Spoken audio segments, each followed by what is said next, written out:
vamos a hacer un acercamiento sobre la inspección de trabajo y su influencia dentro del ámbito de la infraccionalidad laboral. En este caso siguiente, ya podemos empezar a ver primero cuál es el deber estatal en cuanto a lo que tiene que ver con la administración. Recordemos algo, un poco de historia. El Estado precisamente nace, diría yo, como consecuencia de la naturaleza propia de nosotros como seres humanos, que es extremadamente precaria y por las condiciones que vivimos dentro del mundo. A partir de ese momento podríamos decir que hemos aprendido como humanidad, como sociedad mundial globalizada, que unidos todos los seres humanos podemos sobrevivir de una mejor manera. De ahí es donde empieza a surgir el Estado, ese engranaje Estado que conlleva, pues lógicamente, varios elementos. Un primero, que es las personas, nosotros, los seres humanos. Muy importante también la voluntad de centralizar nuestra libertad en un poder para recibir a cambio una protección. La unificación jurídica, que es lo que nos mantiene como seres humanos viviendo ordenadamente, y toda una infraestructura administrativa burocrática que esto lo ve doctrinariamente diferentes autores españoles y latinoamericanos como una forma para ir sobrellevando las realidades de diferentes sociedades. En este caso, sabido esto, que son teorías sobre todo contractualistas para aquellos que les gusta leer un poco cómo es que se conforma la sociedad, debemos de estar en este caso atentos a que la conformación se hace por la debilidad entonces propia del ser humano para obtener una mejor convivencia entre todos. Pero un elemento súper importante, que lo había mencionado, es precisamente el derecho. El derecho es el que nos mantiene cohesionados. A partir de todas estas teorías contractualistas, por ejemplo, la de Rousseau, que es una... Yo no me voy tanto por el lado natural, discúlpenme para los que creen el justnaturalismo. No es que yo no crea el justnaturalismo, pero a la hora de que estoy dando estas experiencias dentro de la inspección, me baso más en teorías contractualistas como abogado que soy. Vamos a ver, aquí es ganar un ganar cuando nos unimos en sociedad, porque sí tenemos que ver algo. Uno nace con libertad. El ser humano nacemos con libertad. No obstante, si nos unimos en sociedad, vamos a donar, vamos a dar una parte de nuestra libertad a cambio de la obediencia a la ley. Esto le otorgamos un poco de esta libertad nuestra como seres humanos, como embriones, como personas físicas, se la otorgamos a papá Estado para que dirijan, para que nos cohesionen a cambio, les decía, de una seguridad, pero no solo seguridad jurídica, sino una seguridad ante las adversidades del mundo ya de por sí. No obstante, si ustedes van viendo cómo pasa del siglo XX al siglo XXI, como que esta función propia del Estado cada vez es más, diría, tal vez más débil, más lábil, porque nos estamos globalizando. Entonces, aquellas concepciones que teníamos van cambiando. Incluso ustedes ven recientemente las guerras que se hacen a nivel mundial, ya no son la apuesta de hombres a morir, de mujeres a morir. No, ahora incluso está incluida la inteligencia artificial, la robótica, por ejemplo, los drones que se están utilizando dentro de las guerras. Entonces estamos viviendo nuevas experiencias que no teníamos los seres humanos dentro del siglo XX. Hoy, siglo XXI, dentro de esta diríamos, globalización, de esta multinacionalidad, y donde hay ahora incluso por encima del Estado, y eso es lo que yo quería llegar, ya hay otros entes supranacionales que incluso están gobernando a los países, que incluso le doblan la mano a los países, a los estados, por ejemplo, por cuestiones económicas, por cuestiones de tipo, podríamos decir, tecnológica digital. Entonces, soy del concepto que pareciera que el Estado, dentro de ese llamado doctrinariamente neomodernismo, digámoslo, está, o nueva realidad del siglo XXI, está perdiendo ese norte con base en estas teorías que mencioné al inicio. Y se está produciendo como una especie de evolución hacia un conglomerado supranacional, en donde se están comprendiendo y comprometiendo nacionalidades. ¿Por qué?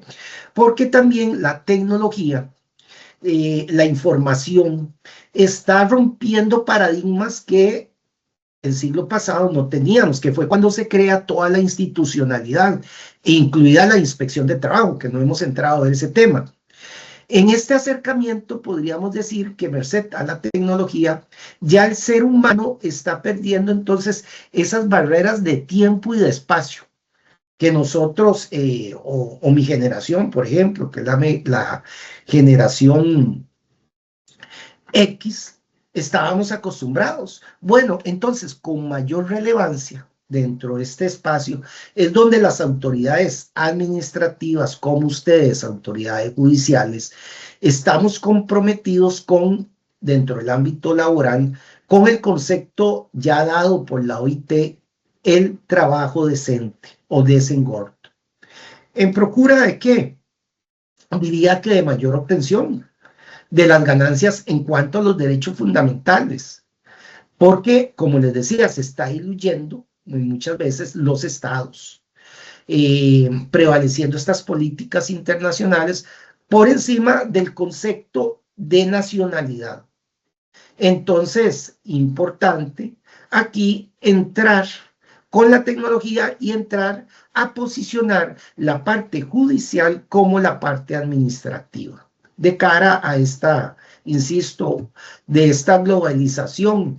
Y de ahí que yo doy gracias a la Escuela Judicial del Poder Judicial por tomarnos en cuenta en la participación precisamente de la equidad de género en cuanto a lo que tiene que ver con infraccionalidad laboral, porque dentro de esta globalización tenemos compromisos como Estado. Y precisamente es la importancia de estar el día de hoy capacitándonos en estos temas para no solo lograr entrar dentro de esa mundialización, sino adaptándonos a los nuevos paradigmas, a esos que les estoy mencionando, para procurar dentro de nuestras sentencias, de nuestras visitas inspectivas, de nuestro entorno diario quehacer laboral, como autoridades que somos, ir posicionando y recordando el trabajo decente dentro de este mundo.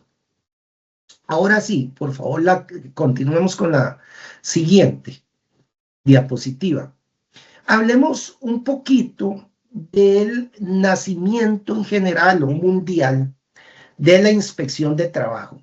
Miren, la inspección de trabajo podríamos decir que tiene, hablemos del siglo antepasado, hablemos 1820 aproximadamente, de acuerdo a lo que he investigado. Surge allá en Inglaterra los indicios de lo que podríamos decir que hoy es la inspección de trabajo. Y vean que en Inglaterra se emite una ley, porque recordemos que antes el ser humano, estamos hablando incluso posterior a la Revolución Industrial y la Revolución Francesa, en Europa sobre todo empieza a haber mano de obra de menores de edad. No teníamos la conciencia que tenemos hoy para que nuestros niños pudieran jugar y estudiar. Eso es un concepto que yo podría decir que nace a partir del siglo XX con la creación de la Organización Internacional del Trabajo, pero con influencia mayor en el siglo XXI de cara a las tecnologías, porque ahora como que nos facilita más el entorno laboral y por eso nuestras generaciones, me refiero a los millennials, a los centennials, a la generación Z, están pidiendo también ya no solo lo que se aplicaba dentro del derecho laboral y el resguardo a la protección de los entornos laborales, en cuanto a lo que tiene que ver con salarios, en lo que tiene que ver con vacaciones, etcétera, sino nuestras nuevas generaciones, de cara precisamente a esta nueva realidad como es la robótica, la inteligencia artificial, incluso con la pandemia que pasamos allá en el año 2020 como humanidad y con el posicionamiento disruptivo de nuevas formas de hacer el trabajo, me refiero al teletrabajo, y que como seres humanos hemos visto que tanto en la función administrativa como judicial ha sido un éxito el teletrabajo definitivamente. Incluso hoy nosotros, ustedes laboralistas, mi persona como jefe del Departamento Legal de la Inspección de Trabajo, estamos viendo el éxito a que hemos llegado con el teletrabajo. La eficiencia y la eficacia de respuesta ante la administración. Bueno, pero no es así. Vuelvo continúo con la parte histórica. Allá en Inglaterra, les decía, a partir de 1820, donde merced a la revolución industrial, a la revolución francesa, había libertad incluso de contratación de mano de obra de menores de edad, en Inglaterra se posiciona o se crea por primera vez y de manera voluntaria, vean, no era nada del Estado, se crean un cuerpo de inspectores de personas, decía la legislación inglesa, de personas notables de cada localidad, para que entraran a resguardar la moralidad o preservar la moralidad de las personas menores de edad. O sea, porque había menores de edad, pero tenía que haber alguien para que los educara dentro de los centros de trabajo. Y esto de manera voluntaria. Ahí podríamos decir que inician los rasgos de lo que va a ser posteriormente la inspección de trabajo o el cuerpo inspectivo. Con el transcurrir de unos 10, 12 años, cuando ya había tenido Inglaterra esta experiencia en inspección de trabajo, ahí sí, ya por ley, crean lo que se llama en inglés Inspector of Factories, inspectores de fábricas, donde lo que tenían que velar era porque en los centros de trabajo, y aquí meto un poquito de salud ocupacional, para que en los centros de trabajo velaran las personas inspectoras o estos inspectores de fábrica, eran hombres en ese momento, velaran porque no se dieran masivamente enfermedades contagiosas. Así es como también se va desarrollando allá por 1833. Y a partir de ahí se empieza a desarrollar en diferentes países, que recuerde, por ejemplo, en Alemania, Prusia, en Portugal, que es un referente de la inspección, hablemos 1869, 1891, y Alemania, donde sí ya crea cuerpos de inspectores industriales, como se llamaba en Portugal. Diríamos que son, y en Francia también, ahora que recuerdo, Francia también es muy importante rescatar la parte de la inspectoría. En Francia ya se empiezan a crear, 1890 en adelante, a crear cuerpos de inspectores, pero destinados al trabajo, como lo tenemos hoy en día en el mundo. Continuando con la historia de la inspección, yo resalto algo que es entendible si conocemos el trasfondo de lo que hay ahí en Estados Unidos. Recuerden que las mujeres, precisamente, ustedes las mujeres, precisamente, siempre se han empeñado y han sido las luchadoras por tener mejores condiciones como humanidad, y eso nadie lo puede negar.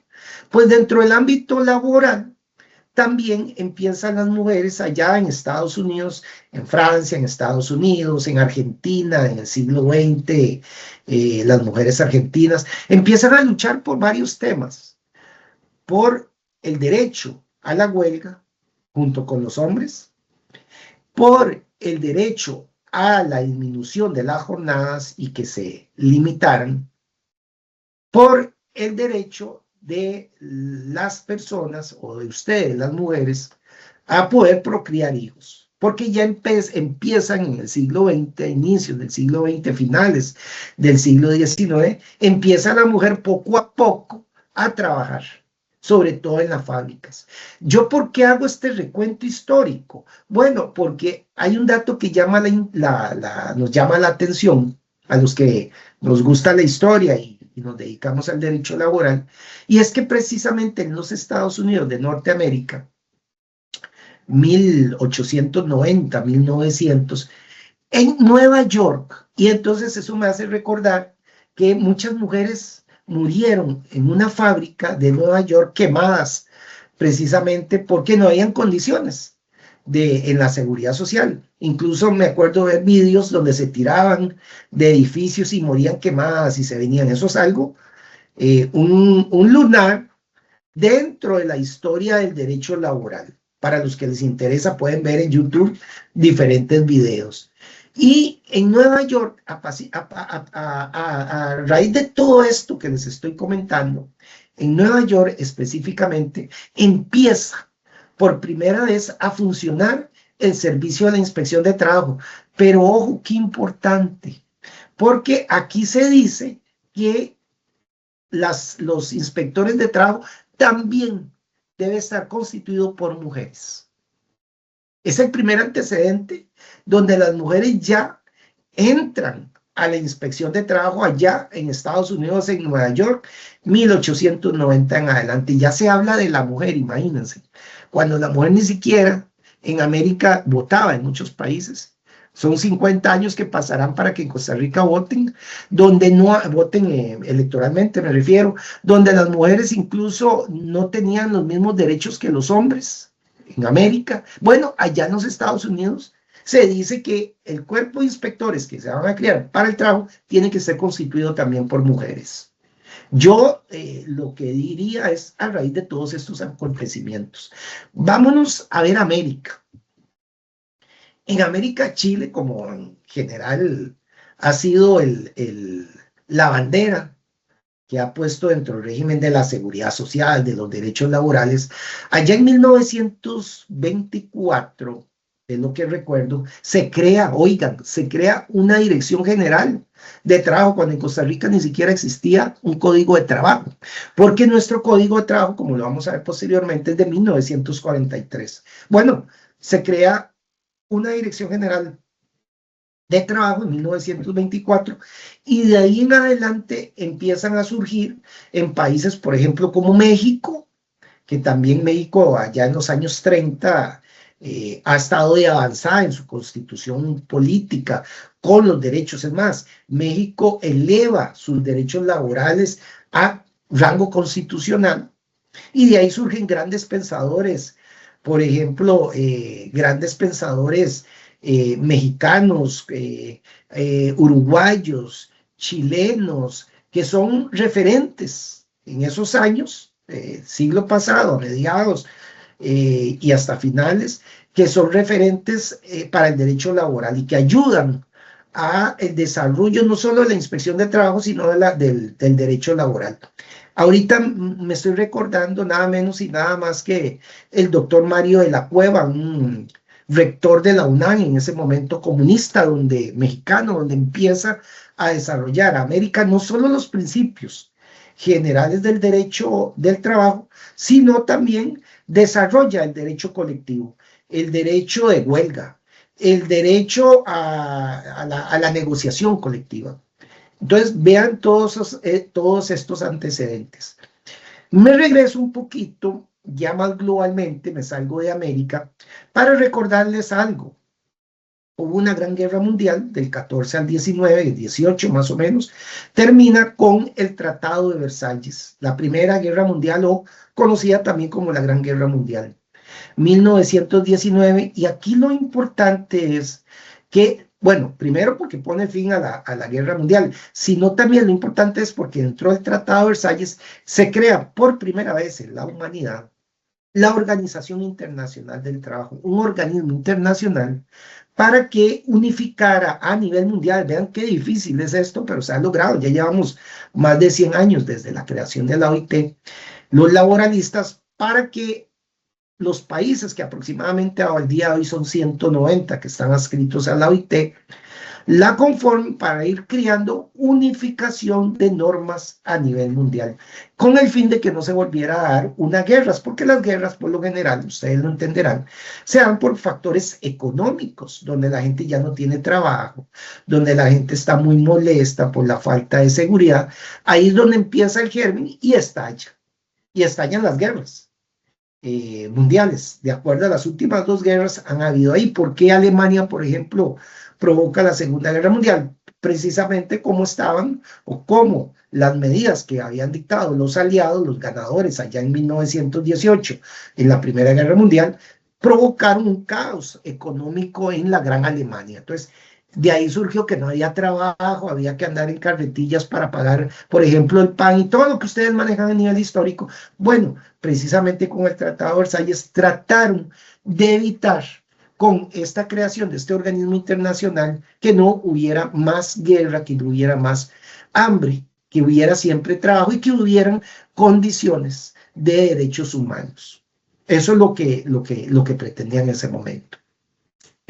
Pero vean, si ustedes revisan la constitución de la OIT, ya empieza a hablar de que es necesario. Me imagino yo que como antecedente que teníamos los Estados Unidos, 20 años antes en Estados Unidos ya habían cuerpos de inspectores, ya habíamos dicho que habían cuerpos de inspectores en Europa. Bueno, empiezan a decir todos los que se adhieran a la Organización Internacional del Trabajo, todos los Estados miembros, tienen que ir creando cuerpos de inspectorías de trabajo para velar porque se dieran condiciones mínimas, dignas dentro del trabajo.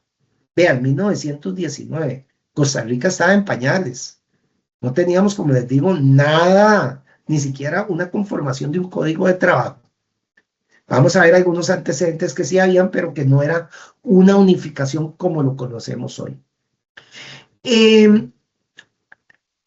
Esto la Organización Internacional del Trabajo lo deja para los Estados miembros con ¿qué les puedo decir? Con el hecho histórico que Costa Rica, un año después, vean, Costa Rica, un país tan pequeñito, me imagino yo, si en 1940 habían 750,000 personas aproximadamente, imagínense, en 1919 éramos un país de, tal vez de 300,000 personas, no sé, no tengo el dato, hay que buscarlo en inteligencia artificial, cuál sería el dato, pero es un mini país pequeñito en América. Pero nosotros, que nos hemos caracterizado siempre precisamente por ser respetuosos del derecho internacional, nos adherimos, un país tan pequeñito, nos adherimos a la OIT que nace allá en Francia, en el Palacio de los Espejos, mediante el Tratado de Versalles. Imagínense la idiosincrasia, y diría yo, el tupé que hemos tenido los costarricenses por el respeto a la normativa internacional y nacional. En ese momento nos adherimos, nos salimos como 4 o 5 años después de la OIT por falta de presupuesto. Teníamos que pagar como aproximadamente en 1923, gobierno de don Ricardo Jiménez Oriamuno. Disculpen que hable tanta historia, es que me fascina la historia. Me acuerdo que en el gobierno de Ricardo Jiménez Oriamuno se hace un decreto, se dice no podemos seguir pagando, les estaría mintiendo, tal vez 20,000 colones eran en ese momento, diría yo, que debíamos como país, no habíamos podido pagar porque para pertenecer a la OIT, como para pertenecer a la OCDE o OCDE hoy, que ustedes la conocen, bueno, nosotros como país tenemos que pagar, por ejemplo, en el Ministerio de Trabajo somos los que pagamos dentro del presupuesto de nosotros a la Organización Internacional del Trabajo. El último dato que conseguí de financieros que estábamos pagando por año para pertenecer, $200,000. Yo me imagino que andamos ya después de la pandemia un poquito más de esos $250,000. Bueno, pero en el gobierno de don Ricardo Jiménez, creo que era el segundo, don Ricardo Jiménez Oriamuno, nos tenemos que salir y volvemos en los años 40. en plena guerra, Segunda Guerra Mundial, volvemos a adherirnos. ¿Qué es lo que yo quiero decir con esto y rescatar? Bueno, esa idiosincrasia que tenemos nosotros, de ser respetuosos y de incluso darnos el lujo de tener diferentes organismos internacionales, la OIT, tenemos la Corte Interamericana de Derechos Humanos, aquí en Costa Rica, en San José, Costa Rica. Aquí lo tenemos, no tenemos que ir a otro lado, tenemos aquí un montón de organismos internacionales. Eso es lo que nos ha caracterizado. Dejando esto, caracterización, quiero rescatar para entrar ya al ámbito nacional que la Organización Internacional del Trabajo, para que ustedes lo tengan presente, y que de conformidad con el artículo 7 de nuestra Constitución Política, para que lo revisen, lo que nosotros ratifiquemos a nivel internacional está por encima de nuestra legislación. O sea, por encima de la ley nacional, si hay un convenio que otorga mayores derechos, tenemos que respetarlo. Y ha sido avalado así. Incluso, oigan, la Sala Constitucional de la Corte Suprema de Justicia al día de hoy ha dicho que incluso si hay mejoras a nivel internacional, estarían incluso por encima de, o tendrían que estar de conformidad con la Constitución Política, y nosotros como autoridades administrativas y judiciales tenemos o estamos obligados a resolver con esta normativa. ¿Qué quiero decir yo con esto? Bueno, es que miren, nosotros dentro del ámbito de la inspección de trabajo como país tenemos ratificados allá en los años 60, perdón, en los años 40, 60, tenemos ratificado 2 convenios que están por encima de la ley, que es el convenio 81, el de servicios y comercio en la inspección de trabajo, y el convenio 129, que tiene que ver con agricultura. Ratificados, como les digo, por el país y que hoy están por encima. Además de eso, acuérdense que hay recomendaciones a los convenios internacionales. Entonces podrían revisar a la hora de una aplicación del derecho internacional y el interno, por ejemplo, recomendaciones como la 5, el 81, que tiene que ver con inspección, la 20, que también tiene que ver con inspección, y la 133, que es la que tiene que ver, si mal no recuerdo, con el convenio, sí, el convenio de agricultura, o sea, el 129. Eso a nosotros, a la hora de ejercer justicia, a la hora de aplicar las herramientas, también es válido que veamos, si bien no son vinculantes, pero que sí veamos las recomendaciones. Ahora sí, vámonos sigamos un poquito de historia. Vámonos al nacimiento de la inspección en Costa Rica. Muchas gracias. Perfecto. Ahí está ya la diapositiva. Perfecto. El nacimiento en Costa Rica. Y aquí yo quiero ser honesto. Esto que les voy a mencionar, que manejo, esto lo tomé de mi tesis doctoral que hice sobre la inspección de trabajo hace 15 años, pero está vigente. Y me ayudó mucho mi amigo don Vladimir de la Cruz. Don Vladimir de la Cruz es un historiador, fue compañero incluso mío en la Universidad de Costa Rica cuando estudiamos juntos Derecho allá por los años 80, más o menos. Yo aquí, ¿qué voy a rescatar? Con base en lo que me ha explicado don Vladimir y con base en lo que tomo de mi tesis doctoral. Bueno, Costa Rica, yo me quiero imaginar allá, hablemos a inicios del siglo XX, empezamos como costarricenses a emitir mucha normativa que tiene que ver con el ámbito jurisdiccional y el ámbito laboral. Me refiero, por ejemplo, a la ley orgánica de ustedes, del Poder Judicial. Me refiero a que ya se crea un banco de seguridad por cuando uno sufría accidentes de trabajo. Incluso teníamos un decreto ley, porque en ese momento se llamaban decretos ley, de 1890 y resto, ya rozando el siglo XX, donde por decreto ejecutivo no se permitía que después de las 6 de la tarde, yo me imagino, o sea, no es tan difícil pensarlo así, ojalá que no me equivoque, donde ese decreto tenía que ver con la salud ocupacional y la gente o los hombres que trabajaban en el trapiche se les prohibía que después de las 6 de la tarde estuvieran en el trapiche. Y la explicación, si revisan, hay un librito muy bonito, Leyes para Recordar, que lo venden, es un libro pequeñito de leyes de 1850 en adelante, leyes del país que hemos tenido que muchos ni nos imaginábamos que eran esas leyes, que las dictaron nuestros abuelos. Entonces, lo que viene el razonamiento, el considerando para prohibir que los hombres estén, así se decía, hombres, ¿verdad? Estén, porque eran hombres los que trabajaban, que estén dentro de un trapiche después de las 6 o antes de las 5 de la mañana, porque explicaban que esa prohibición era a raíz de que se estaban amputando las manos y los brazos, y que no se podía permitir Costa Rica quedarse sin hombres para incluso eventualmente defender al país. Acuérdense que teníamos incluso a veces guerras, y acuérdense que hubo incluso una dictadura posteriormente en ese interín, habían militares. Nosotros eliminamos, proscribimos el ejército más bien allá en 1941, bueno, todos lo saben, 1 de diciembre, que es lo que celebramos y que lo elevamos a un día feriado.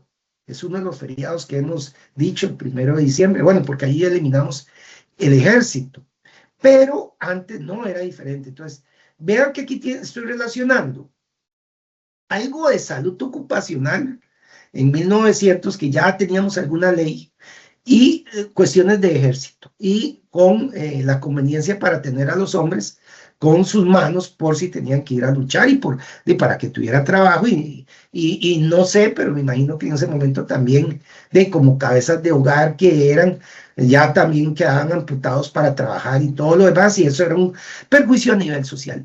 Pero además de eso tenemos otras leyes como la del Colón, que se dicta ya en los años 20, 30, y la del Colón, nadie puede ganar menos de un colón, se decía. Pero también había otra ley que me acuerdo cuando vemos a un video que siempre paso a mis estudiantes sobre la seguridad social, donde se empieza a dotar también de calzado, oigan lo que estoy diciendo, de calzado a nuestros escolares dentro del ámbito social. Quiere decir que antes la gente no tenía, o los chiquillos, para ir a la escuela, me imagino que habíamos 1910, 1920, por eso tuvo que haber una ley de carácter social para que tuvieran calzado, imagínense.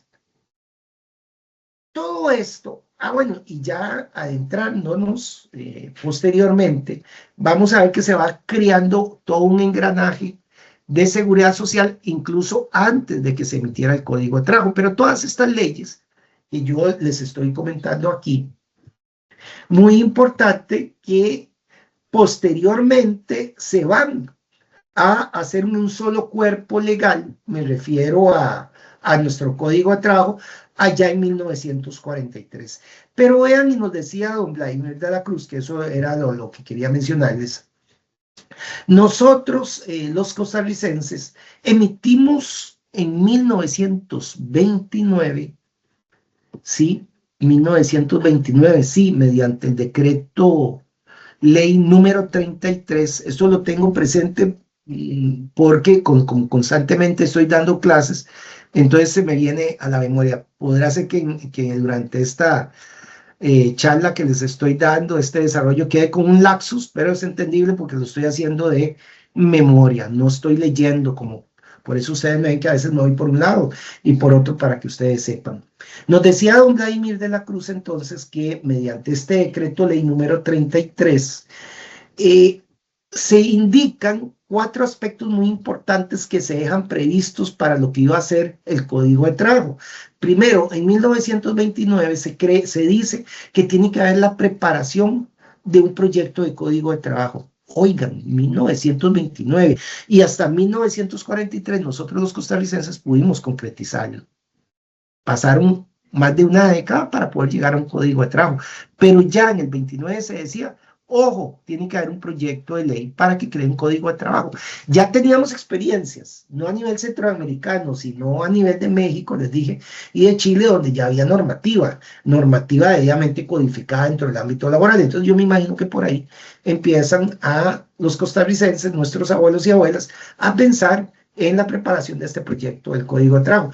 Pero algo muy importante, y aquí rescato, se dice que se tiene que crear una inspección de trabajo. Ajá. Se dice que dentro del Código de Trabajo tiene que crearse una inspección de trabajo. Si ustedes revisan hoy el Código de Trabajo, no existe la inspección de trabajo dentro del Código de Trabajo, no existe. Pero, ahora les explico por qué, pero nuestros abuelos allá en el 29 dicen, apenas se haga el Código de Trabajo, tienen que también regular la inspección de trabajo. Acuérdense que habíamos sido miembros de la OIT y la OIT ya nos había dado el mandato en 1920 de crear una inspección de trabajo. Bueno, y otras cosas, también se ha previsto una fundación que se tiene que crear para hacer estudios sociales dentro de ese ámbito social que nos caracteriza a los costarricenses. Yo me acuerdo, y aquí sí, permítame utilizar mis apuntes de doctorado, de mi tesis, perdón. Sí, yo me encontré. No, perdón, pero antes de leerles algo de historia, esta parte que es muy importante para la inspección y para que ustedes se concienticen cuál es la labor de la inspección y por qué es que hoy estamos aquí donde estamos en la inspección de trabajo, les digo que yo tengo más de 33 años, qué bendecido que soy de trabajar en la inspección de trabajo. Empecé como asesor, entré así jovencillo como asesor, ya era abogado, eso sí, de 24 años más o menos. Empecé como asesor del despacho del viceministro.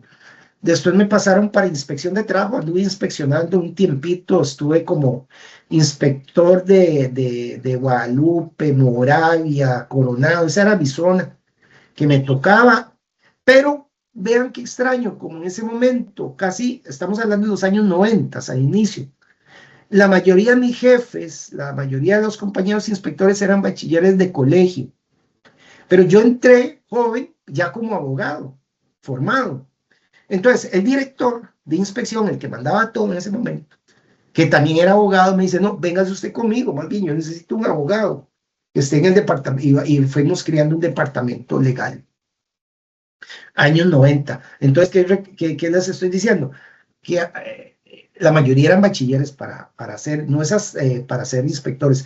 A partir del año 2000 logramos y logramos, digo yo, porque fui yo parte junto con la dirección de formar ya, profesionalizar y cambiar ya el sistema de inspección. Y dimos becas, me refiero al Ministerio de Trabajo, dimos becas para que empezaran esos compañeros que eran bachilleres de colegio o bachilleres de algo en la universidad, para que hicieran la carrera de Derecho. Y hoy podríamos decir que un 85% de nuestros inspectores de trabajo son abogados y abogadas. El resto son profesionales con licenciatura en psicología, en sociología, en economía, en diferentes áreas del ramo, porque sí, a partir del año 2000, requisito, nos profesionalizamos, somos creo uno de los países pioneros de Centroamérica, no sé si de América, pero de Centroamérica, que somos profesionales, todos los cuerpos de inspector. Había oído hace como 22 días más o menos, que por ejemplo en México, para ser un inspector, por ejemplo, de comercio, o un inspector de turnos, etcétera, etcétera, lo que se requiere es el grado de bachillerato en colegio para ser inspector. No sé para jefaturas o para otros puestos, pero ese es un dato reciente que lo tengo a raíz de una charla que me dio un profesor, un colega en una universidad, dentro de una comparación entre las inspecciones a nivel americano. Como dato curioso, en 1943, entonces, como costarricenses, amalgamamos todo, unificamos toda esa normativa que les conté, que es la ley del Colón, que es lo que tiene que ver con seguridad, y además empieza a criar en el año 40, 41, una universidad, la Universidad de Costa Rica, empieza a empezar la seguridad social con la Caja Costarricense de Seguro Social de manera progresiva. Y logramos en 1943 agarrar toda esa normativa e incluirla en un solo cuerpo legal llamado Código de Trabajo, que es la ley número 2 de 1943. Si ustedes tienen la oportunidad de revisar el primer código de trabajo que existió en el país, o sea, el original, antes de su reforma, si ustedes ven en los primeros 15 artículos del 585 al 600 del Código de Trabajo original, el 43, ven que ahí se crea y sí se da un cuerpo de inspección de trabajo. ¿Qué estoy diciendo yo? Bueno, ahí sí se viene a ratificar lo que se nos había dicho con el decreto ley 1933 de 1929, del año 1929, donde se decía que créase un cuerpo de trabajo, pero ahí incluyase también la inspección de trabajo. Entonces, a partir del 585 original, que hoy ya no existe, al 600, ahí ustedes ven que se crea el primer cuerpo de inspectores de trabajo. Aquí sí yo quiero que me permitan, porque siento que es muy importante para nosotros entenderlo, para tener esa conciencia. Yo buscando en mi tesis doctoral allá en el año 2010, me encontré una tesis que yo diría que ahora esa tesis, no, ojalá que exista todavía o que ya la hayan digitalizado, bueno, algo pequeñito. Y me llamó la atención que fue escrita en los años 60, en 1966, ¿sí? Sí, en 1966 fue escrita por una persona que estaba optando por hacerse abogada y que era nada menos y nada más que el licenciado Eduardo Gutiérrez. ¿Quién era este señor que no tuve la oportunidad de conocerlo? No sé si está vivo o no, me imagino que no. Él hace esta tesis de licenciatura en la Universidad de Costa Rica, pero lo que me llamó la atención es que era inspector de trabajo, 1966, y él hace precisamente su tesis de licenciatura denominada sobre la inspección de trabajo. Me imagino que nadie había escrito en ese momento sobre ese tema, se la aceptaron en la UCR, y leo lo siguiente como antecedente histórico, porque él con su visión interna en los años 60 nos cuenta dentro de su tesis cómo era la inspección de trabajo. Abro comillas, dice: al iniciar sus labores, la Secretaría General y Previsión Social, antes se llamaba, antes era una secretaría, hoy es un ministerio, y ya no se llama Ministerio de Trabajo y Previsión Social, sino Ministerio de Trabajo y Seguridad Social, que cambia con la creación en el año 56, si mal no recuerdo, 58, cuando se crea la Ley Orgánica del Ministerio de Trabajo. Continúo.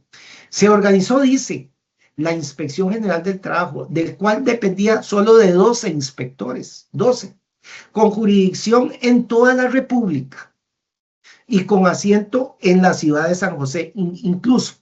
Y aquí hago un paréntesis. Cuando yo llegué en los años 90 a la Inspección de Trabajo, las jefaturas estaban solo en San José. Todo lo de Guanacaste, Limón, San Carlos, Pérez Celedón, Ciudad Ney, todo tenía que ser resuelto en San José.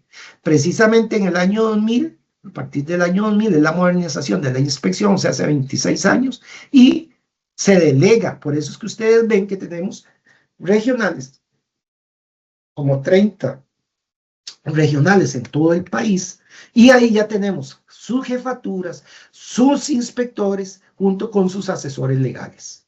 Eso fue la modernización en el año 2000, pero antes, incluso se los puedo decir yo, porque yo lo vi en los años 90, todavía en los años 90, todo estaba concentrado en San José. Este señor, colega de nosotros, nos dice, bueno, que eran 12 inspectores y que todo se manejaba en la ciudad de San José. Dice que incluso habían lo que se denominaba inspectores de primera categoría e inspectores, dice, de segunda categoría. Vean cómo hacíamos las diferencias. En consideración a este aspecto, la jefatura de la inspección siempre asignaba el trabajo conforme a la importancia, gravedad de los asuntos. Y en las cabeceras, dice, de las provincias, instaló un inspector de trabajo al cual se le denominaba inspector provincial de trabajo con categoría 2. Cierro porque es mucho, incluso le explica cómo, y voy a mencionarlo, el licenciado Oscar Barahona Estrever, cómo amalgamó y cómo ayudó al doctor Rafael Ángel Calderón Guardia para la promulgación del Código de Trabajo. Cierro esto y incluso el licenciado Gutiérrez Chacón en esa tesis nos dice que antes los inspectores andaban armados. Hoy por hoy nosotros no andamos armados. Nosotros, bueno, ahorita no tengo aquí el carné, nosotros tenemos un carné. Lástima que lo dejé ahorita en otro lado. Un carnet, es que estoy desde mi casa haciendo esto. Un carnet donde dice que somos autoridades para que ustedes estén atentos y que nos deben de prestar cualquier auxilio cuando entramos de noche o de día a cualquier centro de trabajo. Pues ustedes entenderán que hay mucha gente que se opone. Bueno, nosotros dentro de ese carnet que tenemos, primero que somos autoridades de tipo policial, y además tenemos la facultad de que nos pueden o nos deben de prestar las autoridades cualquier ayuda para cumplir las funciones con base en el convenio 81 y 129 que les había mencionado. Pero me dicen mis compañeros, y leyendo esta tesis de licenciatura de este señor que les menciono, el licenciado Gutiérrez, donde dice que los inspectores, mis compañeros, yo solo me imagino hace 60, 70 años, donde andaban armados, porque antes eran pleitos así, no eran de poca monta, jamás. Era incluso donde, imagínense, en huelgas de los años 60 o trasládense a Mamita Yunay, por ejemplo, de Calufa, Carlos Luis Fallas, cuando escribe Mamita Yunay. Bueno, que habían muertos. Hoy por hoy, gracias a Dios, mis compañeros no andan armados ni nada de eso. Sí podemos pedir auxilio a las autoridades policiales, pero en ese momento sí me cuentan mis compañeros que sí, que habían gente que tenía que andar armada cuando tenían que ir a un movimiento huelguístico o a asesorar, imagínense allá por los confines. Es que por eso cuando yo inicio esta disertación hablo de la globalización, porque para mí es muy importante la globalización. Hoy se rompieron el tiempo. Hoy, en tiempo inmediato, yo sé lo que está pasando en Facebook, con el cuidado siempre que hay que tener, ¿verdad? Pero de utilizar y la fake news, las noticias falsas. Pero hoy se acortaron los tiempos. Bueno, en ese momento, imagínense ustedes, para ir a Guanacaste, imagínense en los años 40, 43, cuando se crea el Cuerpo de Inspectores de Trabajo. Imagínense lo que se duraba para ir allá. Imagínense ir a la zona sur, que era donde teníamos nosotros las bananeras. No sé cuánto se duraba, me imagino día y medio. Y era muy diferente, no había todas las posibilidades que hoy, ni los medios de transporte, de locomoción, no había teléfonos, no había inteligencia artificial. Entonces, pues lógicamente que era muy diferente. Me imagino yo que eso, y más, no estaba la policía tan a mano. Me acuerdo pues, en mis épocas de niño de la Guardia Rural, Guardia de Asistencia Rural, creo, algo así, que eran unos señores con sombrero y que eran, digamos, la policía más fuerte. Me acuerdo que me explicaba mi papá, esa es la policía más fuerte en los pueblos. Bueno, hoy todo eso ya no existe. Entonces, ya creo que no es necesario andar armados. No obstante, si les digo, nosotros los inspectores e inspectoras, mis compañeros y compañeras, sí, de ahí nos arriesgamos mucho. He tenido casos en mis 33 años de experiencia donde han golpeado a mis compañeros, los han lesionado, ahí hemos tenido que acudir a la sede judicial. Una vez me acuerdo allá en Cuapils, yo era el abogado del Ministerio de Trabajo, la contraparte, y andaba con chofer, él me acompañó. Pero vieran que cuando terminé el juicio, porque gané el juicio de infracciones laborales, el patrono, por lo que me dicen, porque yo no me di cuenta, me iba a golpear por detrás cuando yo iba caminando. El chofer con que yo andaba en el Ministerio de Trabajo fue el que lo detuvo y lo agarró para que no me golpeara. Cuestiones así, incidentes que también mis compañeras, por ejemplo, cuando se tienen que meter a los mercados o a las zonas conflictivas, la zona sur, etcétera, en San José, digamos, zonas aledañas del sur, diferentes barrios y donde, por ejemplo, les roban, las violentan, las piropean indebidamente. Bueno, pasamos, tenemos que llevar agua, sol, lluvia, de todo, ¿verdad? Entonces, ustedes entenderán que sí tenemos problemas climáticos, pero tal vez hasta el día de hoy no los hemos tenido como se tenían antes, de que había gente muerta en referencia al trabajo, por la que había una huelga, etcétera, etcétera. Bueno, voy a continuar. Después de esta parte, sí quiero rescatar que nosotros nos modernizamos y es donde sacamos del Código de Trabajo a la Inspección de Trabajo para estatuirla en una ley orgánica. Hoy la tenemos todas las facultades de la Inspección de Trabajo en la ley orgánica del Ministerio de Trabajo, que es de los años 56, más o menos 58, ahorita no lo preciso, y además se crea un reglamento de organización, de reorganización y racionalización, pero en el año 2000, que es lo que yo les decía, y si participé yo, puedo contar la historia, todo lo que nos conllevó, eso será en otra ocasión, no es el momento, pero en el año 2000 logramos un reglamento que se llama de Organización de Servicios de la Inspección de Trabajo, que está vigente. No obstante, y a las compañeras que van a exponerles a ustedes de manera presencial, por parte de la inspección, les contarán que ya estamos preparando ahora en el 2026 un reglamento. Hay que modificar lo que tenemos, la normativa, porque tenemos que aplicar a las nuevas modalidades. Incluso les diría que después de la pandemia, el mundo cambió en el ámbito laboral. Y ustedes no me dejan mentir, porque cuando yo había ido 25 años atrás de la pandemia a juicios, todos eran orales. Y muchos me recordarán, de los que están viendo esto, que tal vez yo tuve en sus despachos que ir como parte del Ministerio de Trabajo, y era todo presencial. Y a veces no podía llegar porque no teníamos vehículos, no había viáticos, hoy no. Hoy cambió después de la pandemia. Hoy es muy difícil que no se pueda hacer un base dentro del ámbito de la jurisdicción laboral, y eso yo no lo entendería por qué hay resistencia a veces, salvo las excepciones que sean objetivas, por qué no hacer un juicio virtual si tenemos todas las condiciones. Es más, Ministerio de Trabajo también hacia eso va. Ya podemos hacer disciplinarios, audiencias de manera virtual. Aquellas personas que hacen los cálculos en el Ministerio de Trabajo ya no tienen que hacer aquellas filas que hacían, ir presencial, no. Ahora se les da cita y de manera virtual sus abogados, las partes, se conectan cuando hay posibilidades y podemos eliminar cualquier conflicto, solucionar cualquier conflicto en sede administrativa para que no tengan que ir a demandarles a ustedes justicia pronta y cumplida.